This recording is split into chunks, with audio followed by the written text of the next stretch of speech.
आता एक धक्कादायक बातमी पुण्याच्या देहू रोडमधून बांगलादेशी रोहिंग्यानं पुण्याच्या देहू रोडमध्ये घर बांधलं।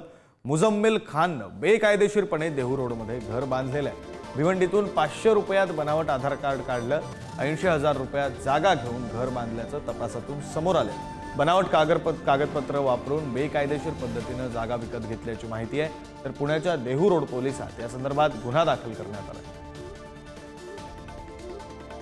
पुण्यातून बातमी आपण पाहतोय। मुजम्मिल खाननं बेकायदेशीरपणे देहू रोडमध्ये घर बांधलेलं आहे। बांगलादेशी रोहिंग्यानं बेकायदेशीरपणे पुण्यामध्ये घर बांधलेलं आहे। केवळ 500 रुपयात त्यानं आधार कार्ड बनवून घेतलं, 80,000 जमीन घेतली आणि मग त्यावर घर बांधलं अशी माहिती आहे। आपले प्रतिनिधी सागर शिंदे आपल्यासोबत फोन लाईन वरून जोडले गेलेले आहेत। अधिकचा तपशील त्यांच्याकडून जाणून घेऊया। सागर, नक्कीच विक्रांत, या ठिकाणी रोहिंग्याने बांधलेले मावळातील देवरोड परिसरातील घर हा म्यानमारवरून बांगलादेशला स्थलांतरित झाला होता आणि तो देखील सहकुटुंब या ठिकाणी स्थलांतरित झाला होता।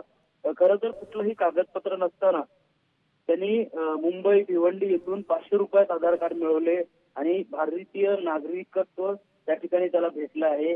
मात्र या ठिकाणी देवरोड येथे 80,000 त्यांनी घर मिळवून त्या ठिकाणी राहत होता आणि 80,000 रुपयांना जागा विकत घेतली, जागेवर घर बांधलं आणि त्याच बनावट कागदपत्रांचा वापर करून त्यांनी बेकायदेशीर पद्धत वापरून त्या ठिकाणी घर विकत घेतलं आणि 80,000 रुपयात 600 चौरस फूट असं घर खरेदी केलं असल्याची माहिती आपल्याला भेटते।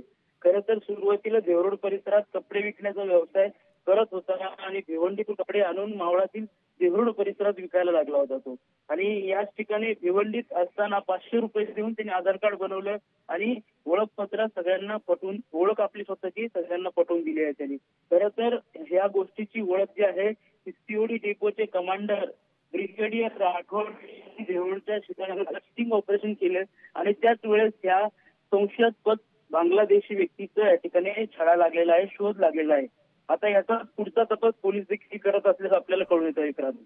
बरं, धन्यवाद सागर तुम्ही दिलेल्या सविस्तर माहितीसाठी। आणि केवळ 500 रुपयांमध्ये जर आधार कार्ड सारखं भारतीय नागरिकत्वाचं ओळखपत्र म्हणून आपण ज्याला प्रमाण मानतो ते जर बनत असेल तर ही निश्चित चिंतेची बाब आहे।